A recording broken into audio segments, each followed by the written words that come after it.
ஓரமாகவோ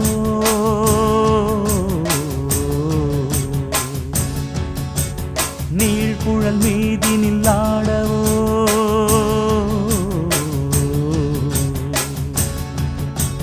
நான் ஒரு மெல்லிசையாகவோ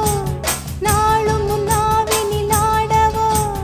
நான் படிக்கும் தமிழ் கீர்த்தனங்கள் இங்கு நாள்தோறும் முந்தன் சீர்பாடும்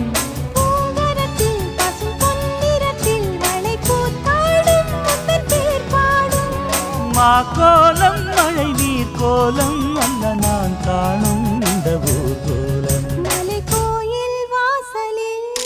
கார்த்திகை தீபம் மின்னுதே விளக்கேற்றும் வேளையில் ஆனந்த கானம் சொல்லு